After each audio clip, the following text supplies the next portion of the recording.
Fala galera, Gabriel da Cronos Distribuidor aqui. Hoje a gente vai estar passando um treinamento bem rápido sobre conceitos de redes, roteadores e switches. Esse treinamento ele foi formulado aqui pelo nosso consultor técnico Fabiano, aqui da unidade do Estreito. E qualquer dúvida vocês podem estar tirando posteriormente aqui a nossa liberação do conteúdo. Então vamos lá, sem enrolar, passar esse treinamento agora para vocês.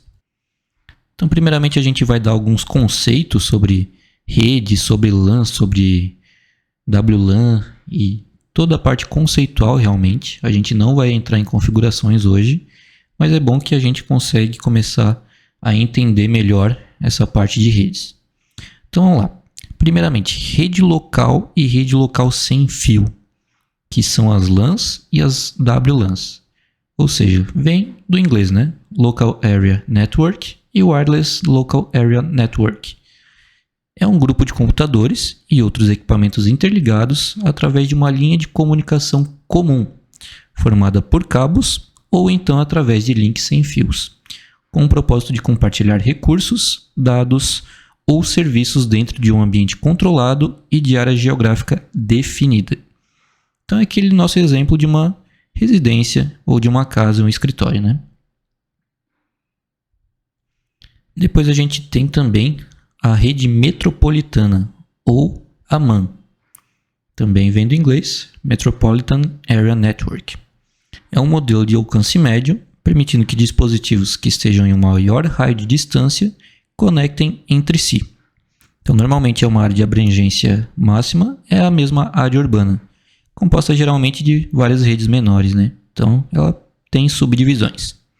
Exemplo, a rede de um campus como a UFSC, tem várias redes em cada um dos seus centros de estudos e é separada por redes menores que são chamadas de VLANs, que a gente vai estar abordando logo mais.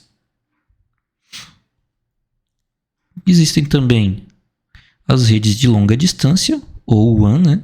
Que é a Wide Area Network. É uma rede de computadores que abrange uma grande área geográfica, com frequência um país ou um continente.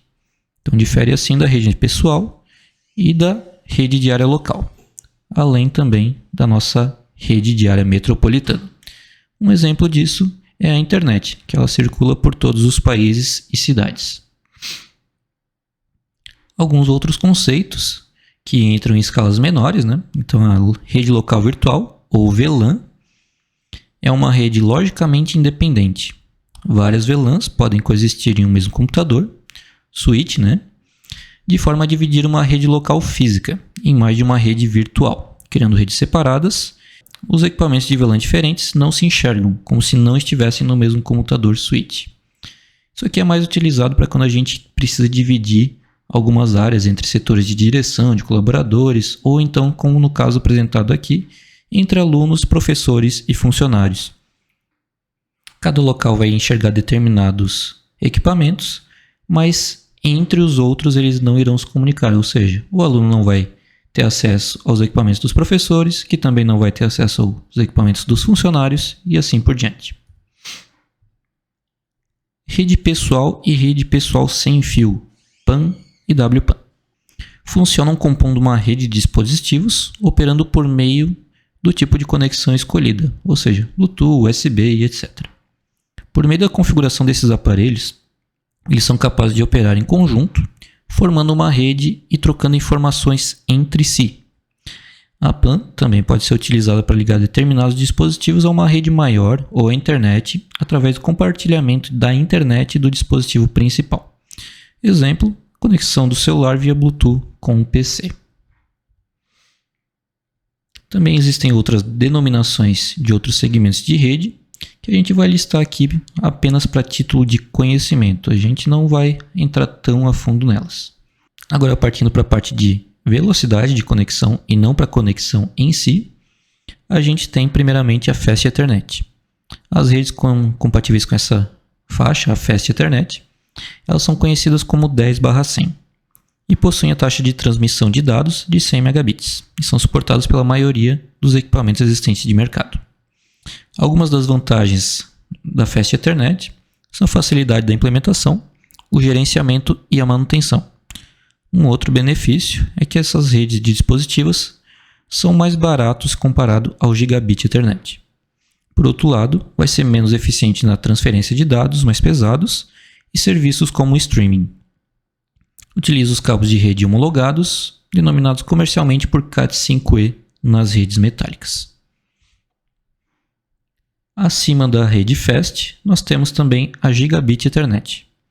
Esse padrão, que também é conhecido como 10/100/1000, foi criado em 1999 e o nome vem exatamente da velocidade prometida, com 1 gigabit, que é 10 vezes maior do que a oferecida pelo Fast Ethernet. A qualidade da conexão é uma das principais vantagens em relação à anterior. Vai utilizar cabos homologados, denominados comercialmente por Cat6, também nas redes metálicas. E já existe também o padrão 10 gigabit, mas esse é restrito a um pequeno nicho devido ao seu alto custo. Alguns outros conceitos aqui, né? WMAN, rede de área metropolitana sem fio, destinos principalmente a operadores de telecomunicações. O WWAN, que é uma rede de longa distância sem fio, comumente utilizada para a criação de rede de transmissão celular. Existe também a RAN, considerada uma subcategoria de uma MAN. Uma RAN, Regional Area Network, corresponde a uma rede de computadores de uma região geográfica específica. Antes a gente tinha a MAN, que era a região metropolitana, e aqui com a RAN a gente pega uma pequena fatia dessa área metropolitana para se concentrar. E também existe a CAN, Campus Area Network. Corresponde a uma rede de computadores formada por equipamentos dispostos em edifícios, prédios e campos, entre outros, como o exemplo da UFSC que a gente comentou anteriormente. Agora a gente vai passar alguns conceitos sobre redes e realmente, né? Então, como a gente já viu, uma rede de computadores é formada por N tipo de dispositivos, né? Não apenas computadores pessoais, notebooks, celulares, entre outros, e abrange diversos equipamentos e também os meios de ligação entre eles, seja por meio de cabo metálico, com Cat5, Cat6, ondas de rádio ou através da fibra. Agora a gente vai falar um pouco sobre a função de cada tipo de equipamento responsável na infraestrutura da rede, que nos permite a comunicação entre todos esses equipamentos. Então, primeiramente, os roteadores. Roteadores, eles criam uma rede. Isso é, eles têm uma porta que recebe o sinal da internet de um lado, chamada de porta WAN, e redistribui essa internet em outras portas, chamadas de porta LAN. É a única coisa capaz de fazer uma internet, tipo aquela que você tem em casa, né, para funcionar vários equipamentos, pois ela que recebe esse sinal, traduz e redireciona os dados para os pedidos de cada equipamento dentro dessa rede. Roteadores com Wi-Fi. Então, todas as marcas do mercado, elas têm diversas tecnologias nos seus produtos. A gente tem que sempre se atentar às características desses equipamentos com a necessidade do nosso usuário, né? Então, se um roteador ele tem na caixa ali, por exemplo, 300 megabits, pode ser que ele não seja ideal para uma conexão que o cara contratou de 200 megabits. Isso porque o poder do Wi-Fi não quer necessariamente dizer o limite da velocidade que ele suporta. A gente vai estar abordando isso aqui daqui a pouquinho. Então a gente sempre tem que analisar o tipo de porta Ethernet para poder atender essa demanda. Se tiver na caixa ali indicação de plano até 100 megabits, por exemplo, olhar o manual e ele vai dizer que tipo de porta ele tem. Então vocês podem ver aqui, como nesse exemplo citado do equipamento da Multilaser, sempre vai ter uma indicação no manual ou na caixa do produto. Nesse caso ele indica até 100 MB. Outro ponto que a gente tem que levar em consideração é a quantidade de antenas de um roteador. Não necessariamente ela representa a distância que ele vai alcançar, mas sim a intensidade do sinal na sua área de alcance. O alcance é determinado pela potência da antena e também pela quantidade de obstáculos nesse ambiente. Quanto mais antenas, maior a quantidade de dispositivos que a gente pode conectar nesse roteador e maior vai ser a qualidade e a velocidade dessa conexão.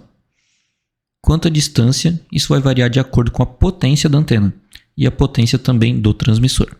Então, por padrão, a maioria dos roteadores eles vêm dotados de antenas de 3 dBi, que são internas, e 5 dBi externas.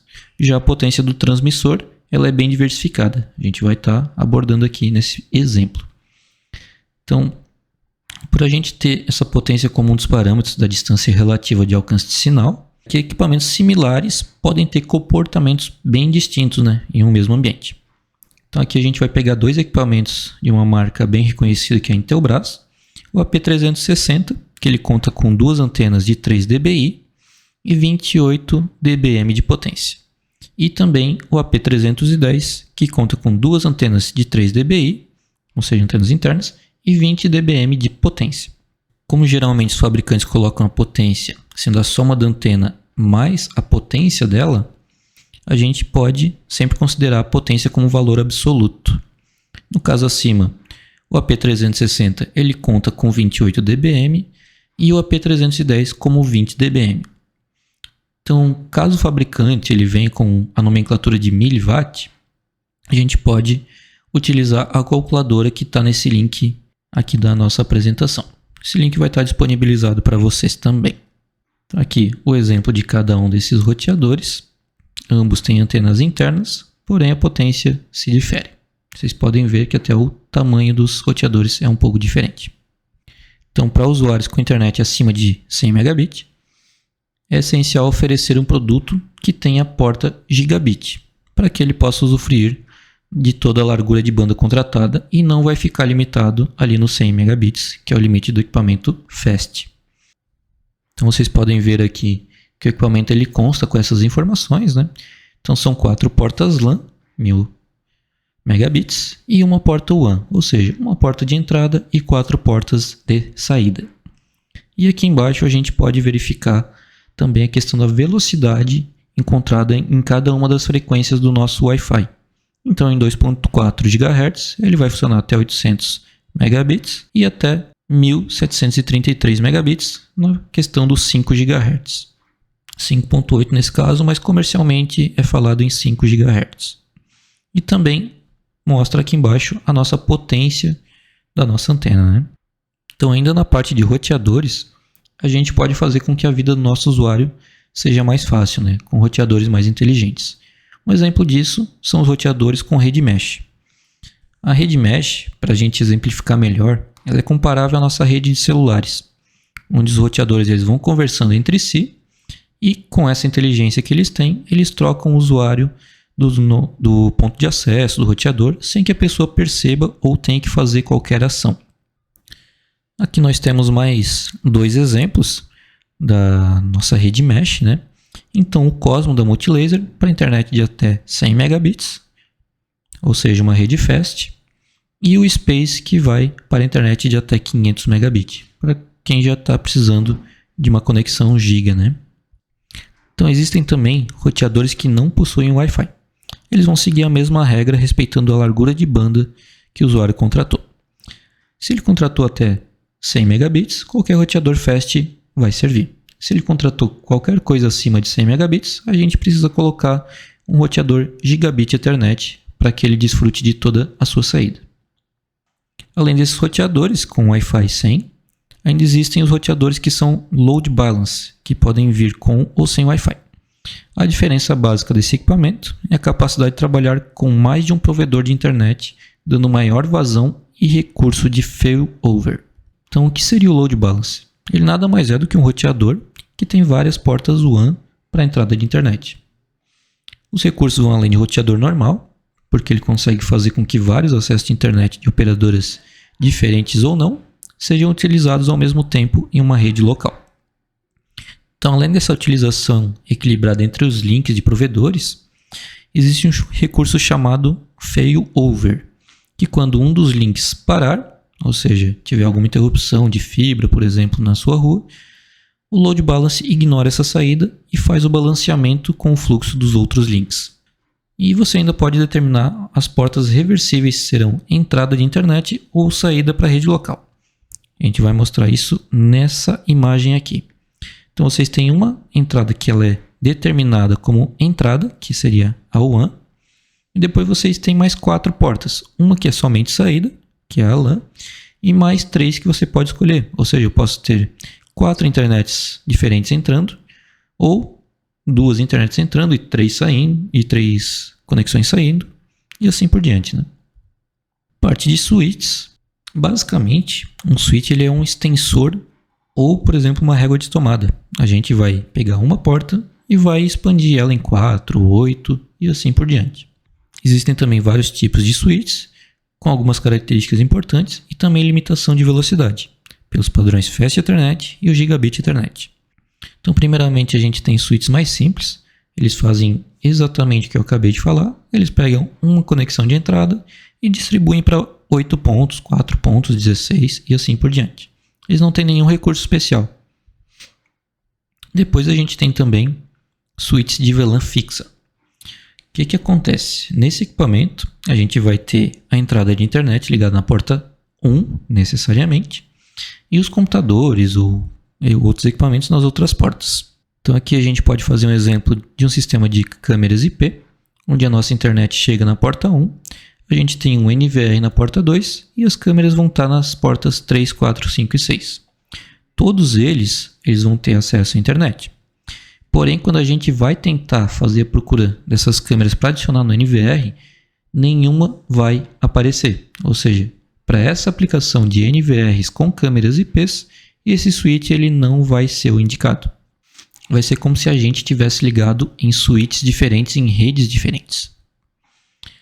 Então, qual que vai ser a aplicação desse switch? Principalmente quando a gente tem distribuição de internet dentro de um condomínio. Quando a gente liga uma porta desse switch em cada apartamento e a gente quer a segurança que o vizinho não vai acessar os recursos do equipamento do apartamento posterior. Para essa aplicação também, a gente consegue ir um pouquinho além. A gente tem o switch VLAN fixa com PoE reverso. O que vai mudar com essa questão do PoE reverso? Vai seguir a mesma questão da VLAN fixa, porém a gente não precisa ter uma tomada necessariamente para ligar ele no seu ponto de distribuição. Ele vai poder pegar um PoE de um outro switch que está lá na entrada do nosso apartamento e com essa retroalimentação vai estar ligado o nosso equipamento lá na caixa de distribuição. Então, quando todo mundo estiver desligado, esse switch de distribuição também estará desligado, mas se caso um equipamento ligue em um dos apartamentos, já vai retroalimentar esse switch de distribuição também. Outro tipo de switch, também é o nosso switch com PoE, muito utilizado para CFTV. Ele serve para fazer o quê? Além da transmissão de dados, ele também serve para transmitir energia elétrica. Dessa maneira, a gente com um único equipamento e um único cabo, consegue fazer a alimentação de câmeras para fazer a comunicação com os nossos NVRs ou HVRs, por exemplo. Esse aqui é um exemplo bem prático de operação. E uma outra função desses switches com PoE é a função estender. Como a gente tem algumas regras normativas, através do TIA-EIA 568A e ISO 11801, a gente deve ter no máximo 100 metros de cabeamento no total. Porém, com esse recurso, a gente vai fazer um bypass, né? A gente vai fazer o cabo funcionar em até 300 metros, com a redução de largura de banda para 10 megabits. Outra aplicação também aqui que a gente tem para os switches são os switches Smart e os switches gerenciáveis.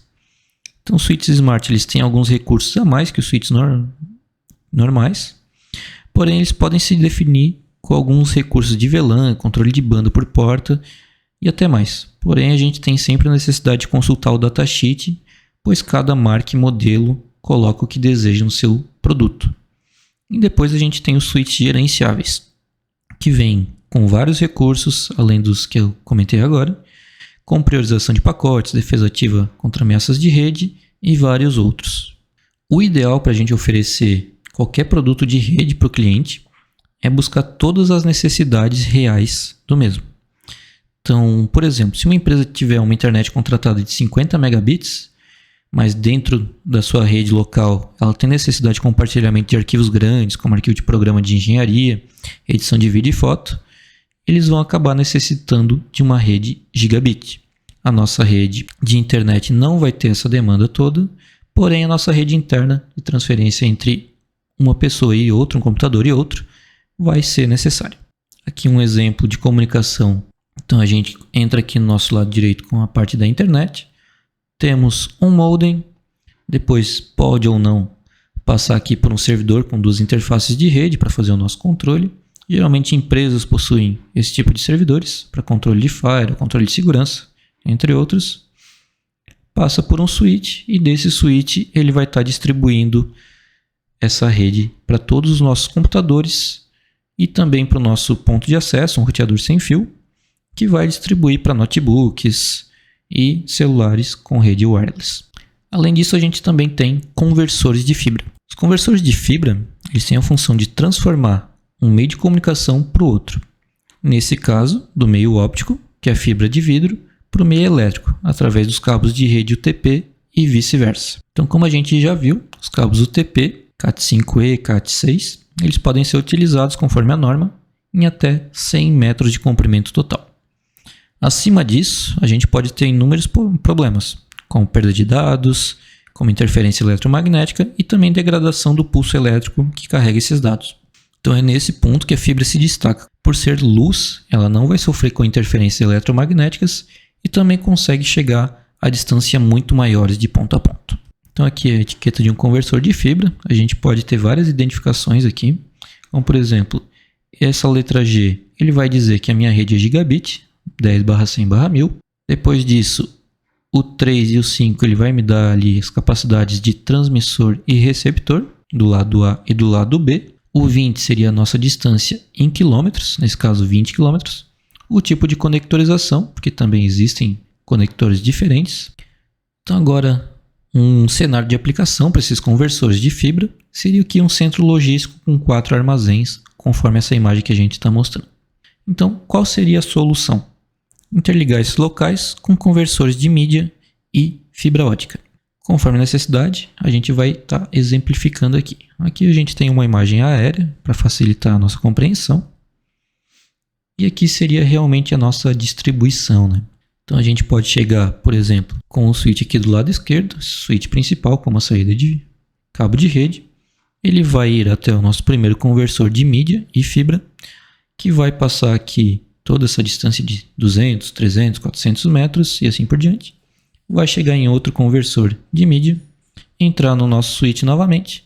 E se a gente precisar fazer outro cascateamento, vai novamente ter outra porta de saída, passando por outro conversor de mídia e chegando no switch posterior e assim por diante. Então a gente consegue fazer o cascateamento de uma forma muito mais fácil. Então agora só para comentar sobre o GBIC, que seria o conversor de interface gigabit, né? Ele é um transceptor óptico usado em switches nas conexões de cabeamento estruturado. Ele vai transformar o nosso sinal elétrico em sinal óptico, que proporciona maior flexibilidade e melhor desempenho nas redes. Ele já vai ser conectado nas portas SFP, em switches e também em alguns conversores de mídia. Então existem diversos tipos de GBIC, de acordo com a tecnologia de fibra ser empregada nesse projeto, né? E de acordo com o conector usado. O próprio GBIC ele já vai vir com essa informação na sua etiqueta. Então, por exemplo, aqui nós temos o lado A e o lado B com as suas respectivas informações de TX e RX, ou seja, receptor e transmissor. Ambos eles vão fazer o par em um monomodo para até 20 km. Então, pessoal, caso tenham dúvidas, podem entrar em contato aqui o nosso consultor Fabiano, através do e-mail suporte.estreito@grupocronos.com.br ou através desse número de telefone que está aparecendo na tela. ED 48 99179 5531, via telefone ou também via WhatsApp. Ele pode estar auxiliando vocês em dúvidas referentes a projetos, em dimensionamento de equipamentos e qualquer coisa relacionada à parte de redes. Ele atualmente é o nosso consultor com mais expertise no assunto. Para quem ficou até aqui, meu agradecimento. Qualquer dúvida podem nos consultar e até mais.